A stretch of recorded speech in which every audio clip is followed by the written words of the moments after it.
Assalamualaikum warahmatullahi wabarakatuh. Salam komunikasi. Saya Purwanti Hadisiwi dari Program Studi Ilmu Komunikasi Fakultas Ilmu Komunikasi Universitas Pajajaran.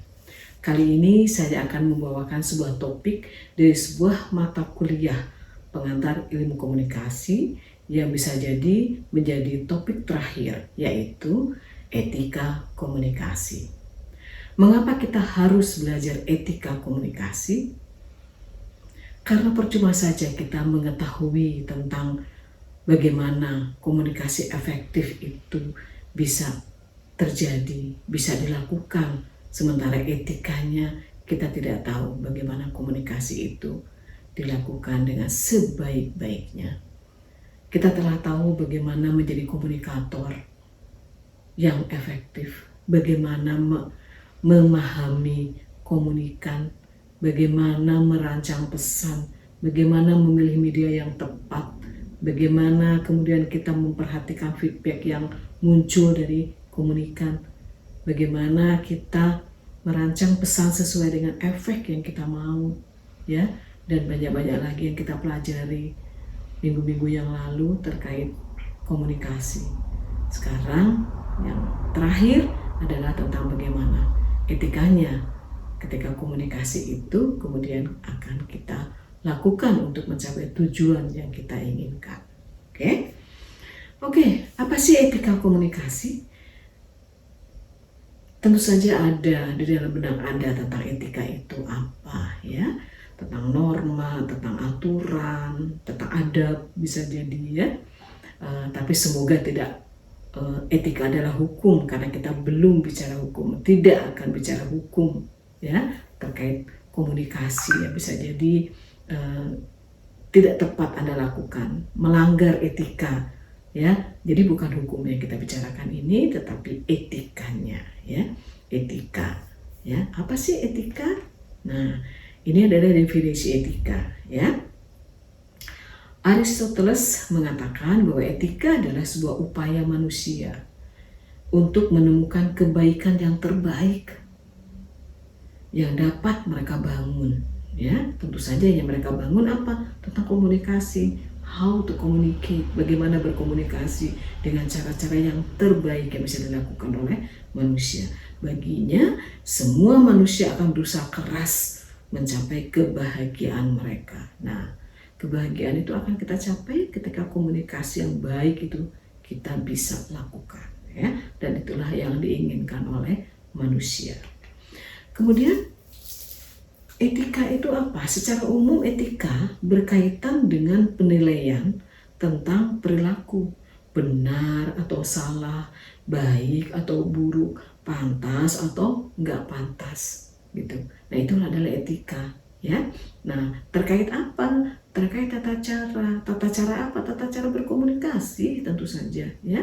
Seperti apa sih berkomunikasi? Haruskah kata-katanya kita lembutkan misalnya, atau kadang-kadang kita tinggikan nada bicaranya misalnya, ya. Belum lagi setting tempat kita berada di mana, gitu kan, ya.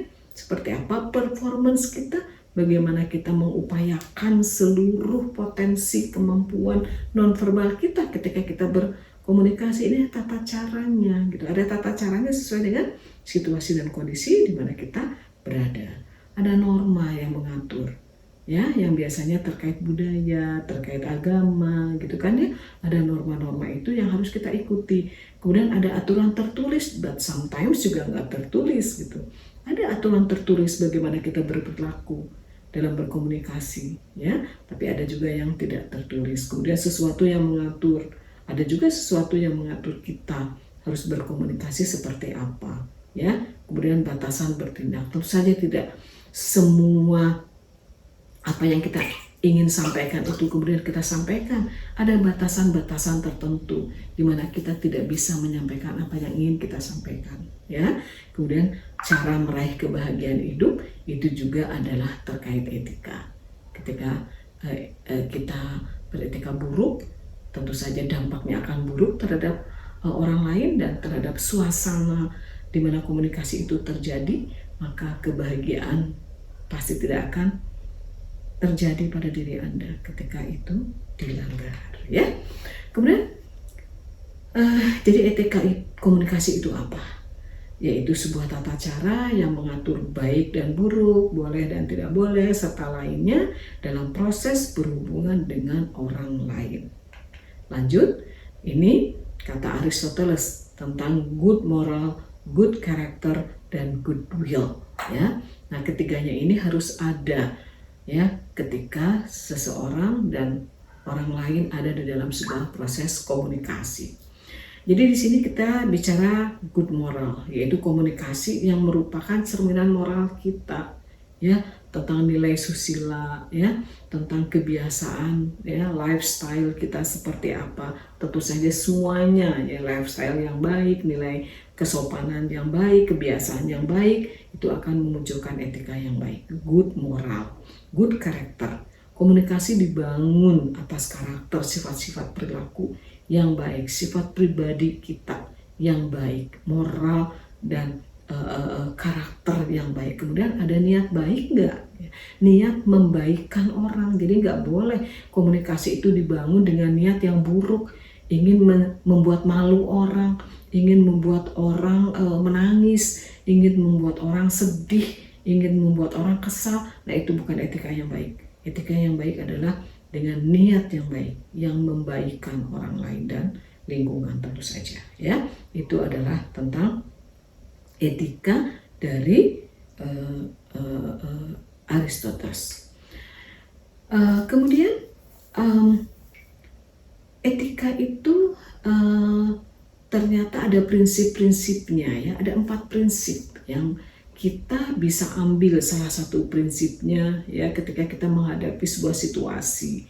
Nah, prinsip-prinsip ini dibangun oleh 4 tokoh. Yang pertama adalah prinsip pertengahan emas dari Aristoteles. Dia mengatakan bahwa moralitas atau etika dibangun atas dasar moderasi, yaitu suatu jalan tengah, ya, di antara 2 ekstrim. Dengan kata lain, kita nggak berpihak kemanapun. Ketika kita berada di tengah-tengah di antara 2 orang yang berbeda pendapat, maka itu dianggap beretika ketimbang kita berpihak kepada salah satunya.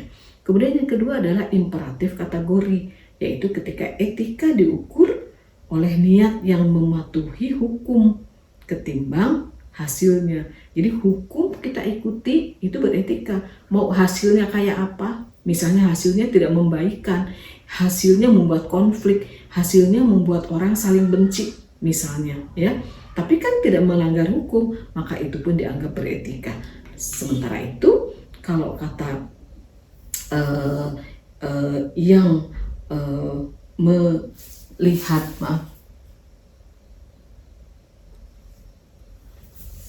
utilitarianisme dari Bentham dan Mill, bahwa moralitas atau etika diukur oleh hasil dari tindakan walau melanggar hukum. Jadi seperti Robin Hood. Apa yang dilakukan oleh Robin Hood? Dia melanggar hukum karena dia mencuri dari orang-orang kaya. Untuk apa? Untuk dibagikan kepada orang-orang miskin. Itu beretika? Iya. Kata utilitarianisme, kata Bentham dan Mill. Jadi ini ada prinsip utilitarianisme. Jadi melanggar hukum boleh, gitu ya, asal untuk kebaikan orang banyak, gitu. Nah, ini salah satu etika juga, ya. Nah, yang terakhir adalah keadilan. Kata J. Rawls bahwa moralitas atau etika diukur oleh keadilan bagi setiap orang dalam masyarakat. Dalam hal ini, jika tindakan yang dilakukan cukup adil bagi kedua belah pihak, maka itu dianggap beretika, ya. Untuk satu pihak mendapatkan kebaikan, pihak yang lain juga mendapatkan kebaikan, maka itu dianggap beretika. Nah, 4 prinsip ini silakan Anda pilih tentu saja yang mana yang tepat di saat situasi tertentu menghendaki Anda berada di sana, gitu ya. Jadi bisa jadi Anda di pertengahan emas, nggak berpihak gitu ya, mereka lagi konflik gitu, Anda di tengah-tengah, maka itu baik. Dan selanjutnya seperti yang tadi sudah disampaikan. Kemudian dalam agama Islam ternyata etika itu bahkan tertulis di dalam Al-Quran, bahkan ternyata difirmankan oleh Allah, ya, diperintahkan oleh Allah melalui Al-Quran. Maaf kalau saya sampaikan tentang apa yang ada dalam Al-Quran, kebetulan memang saya Muslim, tapi ini tidak berarti, dan saya meyakini di agama lain pun, Nasrani misalnya ya, Protestan, Katolik, Hindu, Buddha, bahkan Konghucu misalnya ya, itu juga saya yakin bahwa hal-hal baik itu diajarkan. Sama, nggak mungkin sih agama mengarahkan memerintahkan hal buruk. Dalam hal berkomunikasi juga seperti itu. Namun dalam Al-Quran secara tegas jelas Allah menyuruh kita untuk melakukan komunikasi dengan sebaik-baiknya. Ini adalah yang pertama, kaulan sadida, yaitu ada di surat An-Nisa ayat ke-9. Ya, perkataan yang benar, perkataan yang bijaksana dan benar, jujur, tidak bohong. Katakanlah kebenaran walau pahit. Jadi nggak boleh bohong. Kebenaran walaupun itu pahit, menyakitkan, menyedihkan, harus disampaikan. Kata surat An-Nisa, kata firman Allah dalam surat An-Nisa.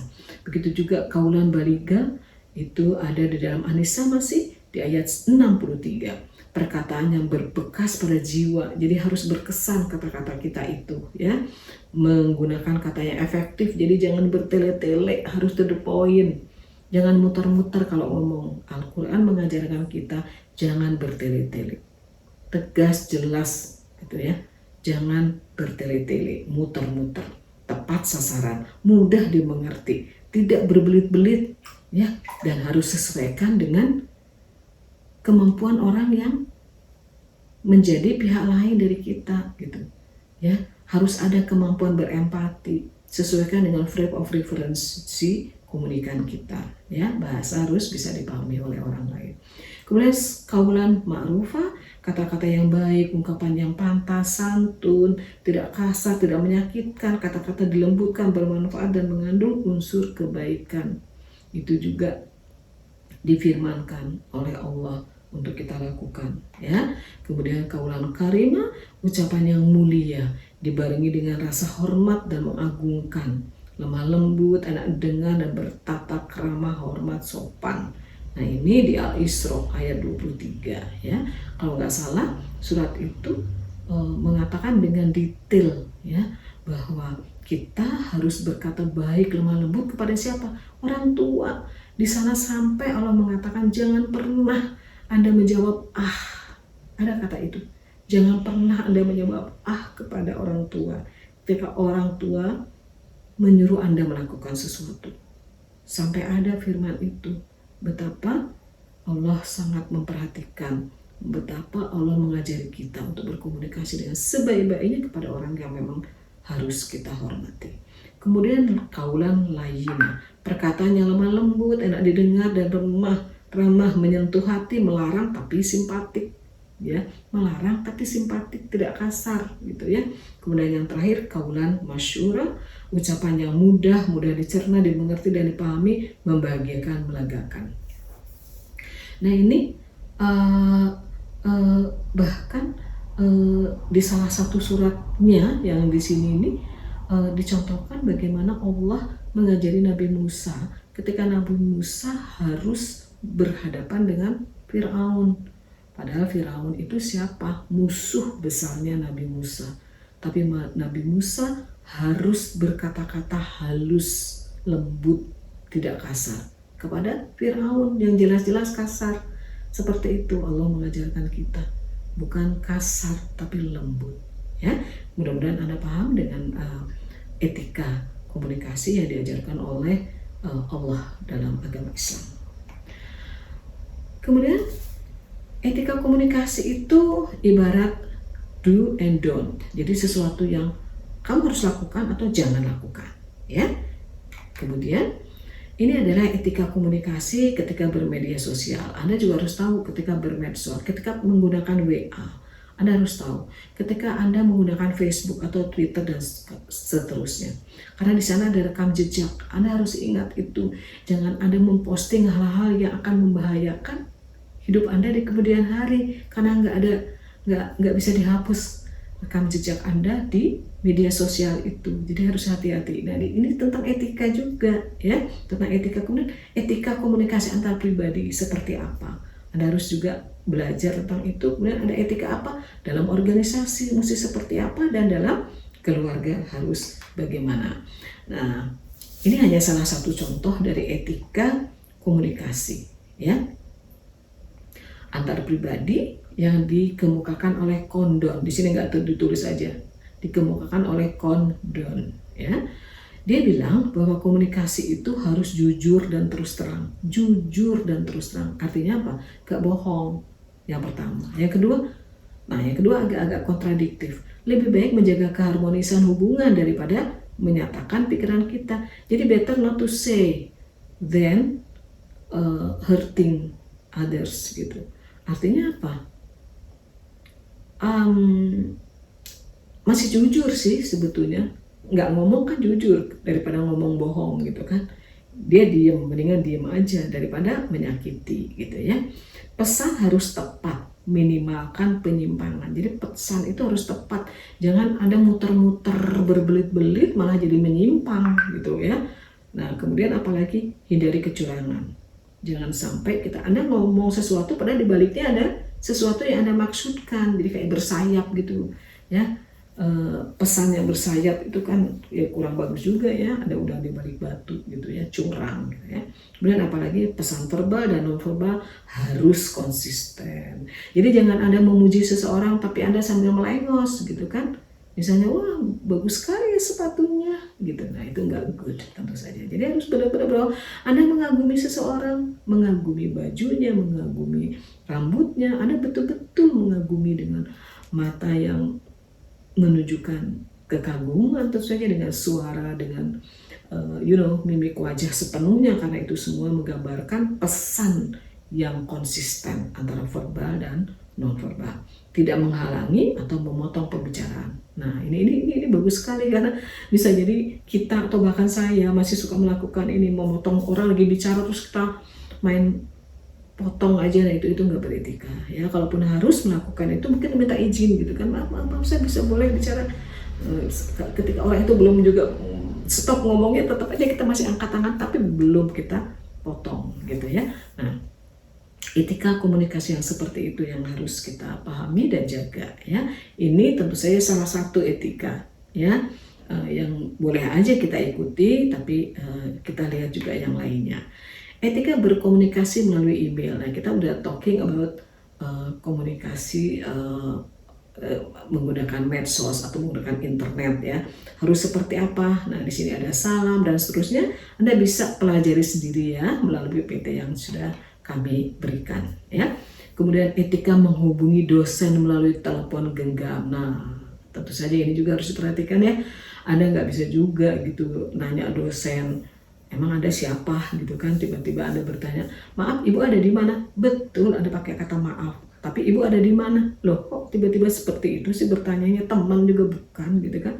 Harusnya kan Ibu, saya sebutkan nama Anda gitu kan, maaf kalau saya mengganggu, saya bla bla bla, ingin apa Anda gitu ya. Jadi ada tata keramanya, ada norma-norma yang harus Anda ikuti, karena kalau enggak dosen nggak akan jawab.